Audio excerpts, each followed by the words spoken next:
Make sure you stay towards the center. Hey friends, you're watching BrainStormAcres. I'm Henry. And I'm Irene. We just got home. We did. When I say we just got home, we just got home. Yeah. We had actually planned to come home yesterday. And we stopped for lunch. Good thing we stopped for lunch. Yeah. Henry said he saw something about I-40 being closed. So I checked the Arizona Department of Transportation's alert system, and it was closed in both directions east of where we are, and yeah, so we couldn't go home. And there's no way to get around it. If we were going to try to go around, we would have to go back 100 miles, go south 70 miles, and then take I-10 across to Phoenix, and I was not up for that. Yeah, it would have been hours of driving, and we just said, let's get a hotel and stay here. So we did, and you know, the interesting thing is that this morning when Irene was checking out, I got everything in the truck. Irene was checking out, and she ran into some people from Southern California who were looking at property in the area. Right, right. And so Rich and Rachel, this is for you. Yeah, you know, we were chatting a little bit, and they said what they were doing, and I was like, oh, okay. They asked some basic questions, and I was like, okay. And so Henry and I were talking about it afterwards, and I was like, time to do another one of these little things. So he said, basically, what was the one thing that we saw happen all the time that was a real problem for people? And I said it was sins of omission. Yeah, sins of omission by the real estate agents, by property owners, by pretty much everybody who's associated with land, at least in northern Arizona. Right. And what that means is they don't lie to you. They just don't tell you the truth. Well, they don't tell you everything. Yeah. So what I ran through with them was things you need to be aware of. For instance... Well, you know, at the very high level, if you live in the big city, and you've always lived in a big city, right, or an urban area, right, or even a suburban area, you are used to having a lot of services provided to you kind of without thinking about it. Right. You know, it's against the law in most jurisdictions, as in towns and stuff like that, to not pay for garbage disposal. Even if you're going to compost everything you use, you have to pay for it because they don't want somebody piling it up in their backyard and becoming a hazmat situation for them. So there's a lot of things.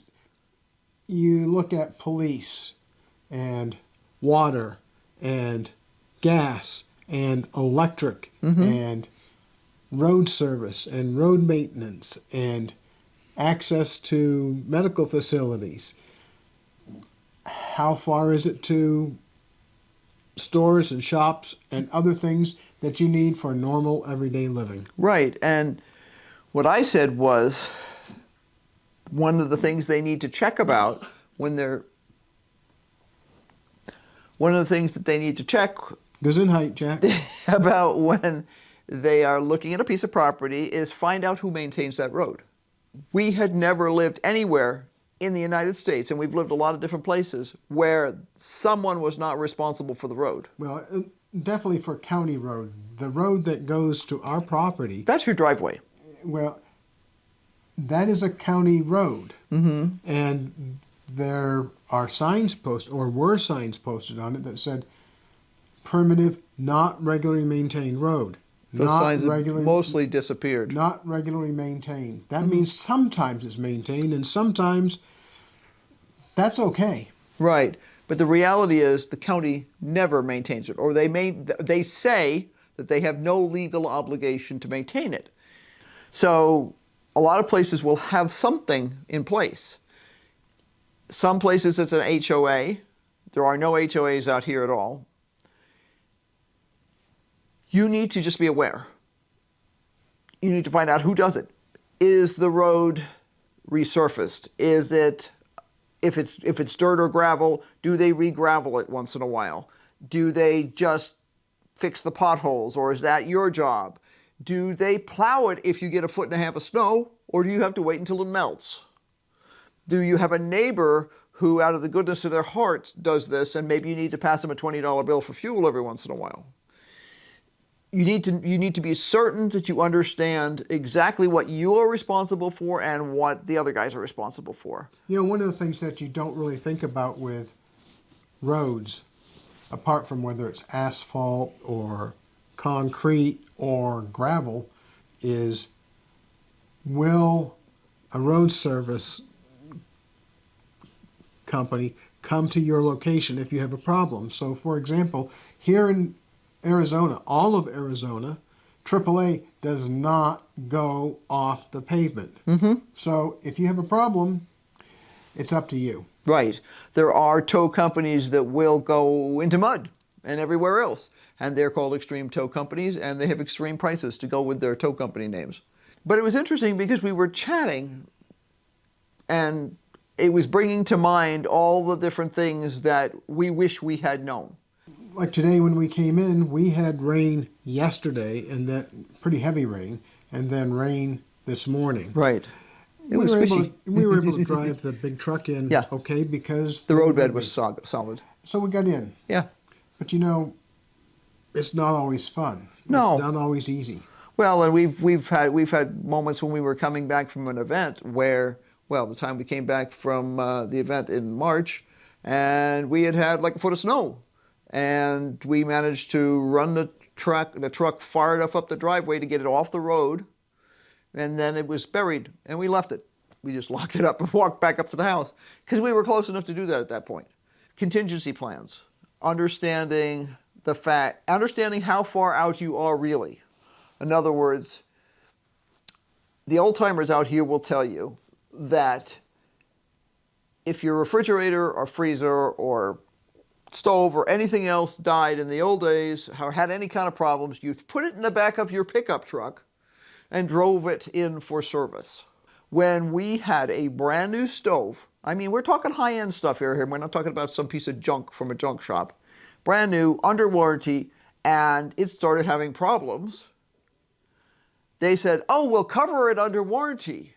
The only thing is they don't cover the trip charge. Yeah, so it's $60. Well, that was mumble 14 years years ago. ago. 14 years ago, $60 to get somebody to come out and look at it. Oh, and they only look at it the first time. Then they figure out what parts they need, and they have to come out again to repair it. So there's a lot of little things like this that really, when you live in suburbia or you live in the big city, you take for granted. Yeah. They're the things that somebody else provides for you. Now, you pay for them. Mm-hmm. Your taxes, Right. or your water bill, or your electric bill. But it's You've got- invisible, sort of. Yeah, well, it isn't something that's at the forefront of your yeah. mind. Yeah. Things like trash. When we first moved here, the church down at the end of the road had a section set off on the side of the road where you could get a dumpster positioned by a trash removal company. And you kept it locked so other people couldn't use it. And once a month they came and dumped the dumpster. Now, the cool thing about that was if you didn't create a lot of trash, it enabled you to get rid of other garbage on your property. So if you had bits and pieces of other people's trash that were left over, you could gradually add in bits and pieces of it. Or trash that comes with the wind, because we have some wind. And I can Right. tell you one thing. There are certain stores' bags that we do not have because we don't shop there, and somehow, some way, They get to our property. They end up on our property. I pick them up, and they have to go to the dump. But Right. But things like, okay, so they did that for quite a number of years. People were being slobs. They were dumping trash all over. They were piling trash there, assuming that someone would pick it up because there were these dumpsters there. And then the county decided they were going to charge the church an extra $5,000 in taxes per year because they were obviously making money off of this. Now, they were not making money off of it. They were allowing out of the goodness of their heart for this stuff to be positioned there. And they said, bye, take it away. yeah, so there's a lot of utilities that you flip the light switch on, the lights come on. You turn on the gas burner of your stove, and the burner lights. Mm-hmm. All those kinds of things are things that you need to start thinking about if you're going to move into rural America, no matter where it is. Right. Here in northern Arizona, we have some unique situations, but it would be the same if we were in Kansas or Nebraska, or Nebraska. Any place. If you're going to be rural, you need to be asking all those questions. And really, the best thing to do is to start with your monthly bills. Right.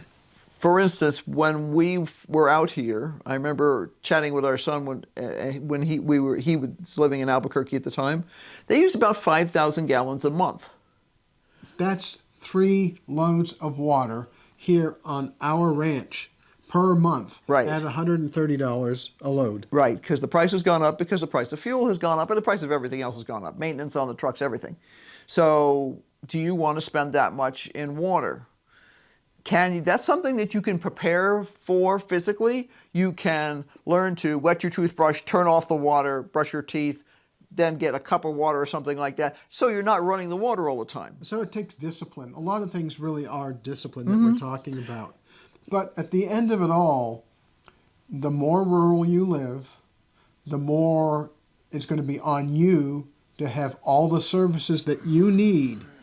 In our case, it's the first Davis Electric Company, the first Davis Water Company, the first Davis Trash Company. Right. Everything here is our responsibility. We've had to take care of it ourselves. We've built it ourselves. We maintain it ourselves. It's not automatic. So you just need to, when you move out, I mean, there's places in the country, well, even just north of I-40 here, they have trash pickup there. Now, I've heard some people complain about how expensive it is, but it does happen. So if you're willing to put the cash out, it's there for you. And you can also get electric in some of those lots. Right. That's a big deal. If you're going to try to live off-grid, generating your power by solar, it's a lot of money in batteries, a lot of money in inverters, a lot of money in solar panels. And if you live someplace where it requires specific permits and specific licenses, you're going to spend probably 2.5 to 3 times the actual materials cost in labor. Basically, the whole thing becomes if you're thinking about moving out to the country, think about, okay, what's my current usage? What would it take to produce that for comfort? Because, it's one thing, we used to camp a lot in an old GMC motorhome. We still camp a lot in a rougher environment. We now camp a lot in a tent. Under those circumstances, you're only doing it for a few days. When we go to Pennsylvania and we camp for 2 weeks in a tent, we have access to electricity, access to running water, and access to showers and flush toilets and things like that. Now, access doesn't mean it's in the same building. You may need to take a hike. It's a couple hundred yards over to the shower, that sort of thing. So it's practice, but it's still not the same as when we used to boondock. We could go with our old system on our GMC motorhome, we could go out for about 2.5 days without having to run the generator. Right. Our tanks would not be full in terms of using up our black tank or our gray tank. We got accustomed to the system that was necessary for that. And it was fine, because if you don't get a shower, no biggie. You do a little sponge bath, you're fine. When you have to sponge bath all the time because you're short on water, because your water delivery truck could not get through to your house because the road was washed out, or your water trailer that you use to haul the wall needs new tires, or is broken, or something, it's a whole different thing. It's a different thing to go camping for the weekend and to have to live that way all the time. Yeah, so really, again, the easy thing to do is to collect together all of your weekly, monthly, quarterly, yearly bills. Some things are only billed once a year. Gather them together and look to see how much you use, and actually what services you're actually paying for. Right. They, in a normal inner town, say where my parents lived, they had access to, I don't know if there was natural gas in the neighborhood. That's a good question. My parents always had an electric stove, which I detested. So I don't know about that. I know that when they lived in the country, they had propane for their stove. that's different because my grandparents had propane too. And that was another thing, too. I remember my grandmother running out of propane while she was cooking one time when I was out there. And that was a big shock for me because I had always lived in town where everything was automatic. You don't run out of propane unless your entire system goes down. When you're living out like this, some systems will put you on an automatic delivery. We have a very low use of propane in comparison to a lot of other people. So we monitor our own propane tank. So that's another thing on your list to do. About once a month or so, pop over to the propane tank and check the dial to see where it is. Decide when you need to check it again. And in a timely fashion, because they're not going to come out the same day you call them, in a timely fashion, call the propane company and schedule a delivery. Yeah. Once you have all your bills together and you look to see what services you're actually using, and by that I mean you have to look behind just those straightforward bills and ask yourself the question, if I didn't have that water service, how would I get water? Mm-hmm. If I'm going to a specific location, I'm going to buy raw land, how do I get water on that land? Right. The next series of questions have to do with how skillful are you in doing all the various things? Because if you need to service your own water system, you need some skills. If you're going to service your own solar electric system, you need some skills. Mm-hmm. They're easy to gain skills if you live in the city.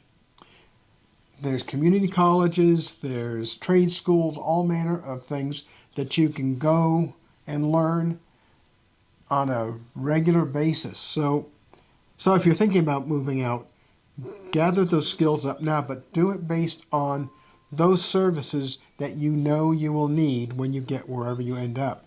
Now, I hope these people find a place that isn't too rough for them to transition to. Well, it depends on, there are many people who will live north of 40 here because they have electricity. Because electricity is just something they can't cope without. I mean, we have electricity here too, but it's the First Davis electric firm, When we moved here, we had much, much, much less electricity. It was a bunch of old golf cart batteries in the studio with a very minimal setup. Everything started off minimal here. We've been building our homestead now for 17 years. Right. We've lived here the entire time while we've been building it. It's not easy living where you're trying to build a homestead, even if you're living in a trailer or a mobile home or a motor home. It doesn't matter. It's not easy living in the same spot. No, it's much nicer. You watch the people on TV, they go to check the contractor's progress, and they go, oh, yes, I like that color, that's good. No, that color's no good for the kitchen, change that, Not the reality out here.